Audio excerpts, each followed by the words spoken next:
എന്താ സംഭവം എന്നറിയോ? ഞാൻ ഈ ഒരു ഫ്രൈ പാൻ വാങ്ങിയപ്പോൾ ഇത് ആമസോണിൽ നിന്നാണ് വാങ്ങിയത്. ഇത് അഗാരോ ബ്രാൻഡിന്റെ ആണ് കേട്ടോ. നല്ല കാസ്റ്റർ അയറിന്റെ നല്ല ഇരുമ്പ് ചട്ടിയാണ്. നല്ല കട്ടിയുള്ള നല്ല വെയിറ്റ് ഉള്ള ഇരുമ്പ് ചട്ടിയാണ്.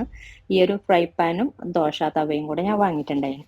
അപ്പൊ മുമ്പ് കാസ്റ്റർ അയറിന്റെ തന്നെ ഞാൻ വേറെ ബ്രാൻഡിന്റെ വാങ്ങിയപ്പോൾ കടായും ഫ്രൈ പാനും ഒക്കെ അതും നല്ല വെയിറ്റ് ഉള്ള നല്ല ഇരുമ്പ് ചട്ടിയാണ്. ഇതും നല്ല വെയിറ്റ് ഉള്ള ഇരുമ്പ് ചട്ടിയാണ് കേട്ടോ. എന്താ വ്യത്യാസം എന്നറിയോ? അതും ഇതുമായിട്ട് ആ ഒരു വീഡിയോ കണ്ടപ്പോൾ തന്നെ, ഞാൻ കുക്കിംഗ് വീഡിയോയിലൊക്കെ ഉൾപ്പെടുത്തിയപ്പോൾ തന്നെ പലരും ചോദിച്ചിട്ടുണ്ട് അതിന് മയപ്പെടുത്തി എടുക്കേണ്ട ആവശ്യമുണ്ടോ എന്നുള്ളത്. ഇതിപ്പോ കണ്ടില്ലേ, ഇത് മയപ്പെടുത്തി എടുക്കേണ്ടതില്ല കേട്ടോ ഈ ഒരു ചട്ടി. അപ്പോൾ ഞാൻ ജസ്റ്റ് ഒന്ന് കഴുകി എടുത്തിട്ടേ ഉള്ളൂ. അപ്പോൾ കണ്ടില്ലേ, നമ്മൾ എത്ര തുടച്ചാലും ഇതിൽ ആ ഒരു ഇരുമ്പിന്റെ കറ ഒന്നും വരുന്നില്ല.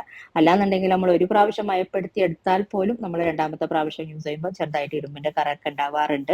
ഒരു 3-4 പ്രാവശ്യം യൂസ് ചെയ്താലാണ് നമുക്ക് കറക്റ്റ് ആ ഒരു കംപ്ലീറ്റ് കറയൊക്കെ മാറി കിട്ടുന്നത്.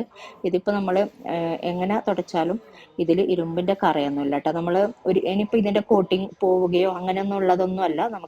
ഞാനിപ്പോ കുറെ പ്രാവശ്യം യൂസ് ചെയ്തു കേട്ടോ ഈ ഒരു ചട്ടി. അപ്പൊ അതുകൊണ്ടാണ് നിങ്ങളെയും കൂടി പരിചയപ്പെടുത്തുന്നത്.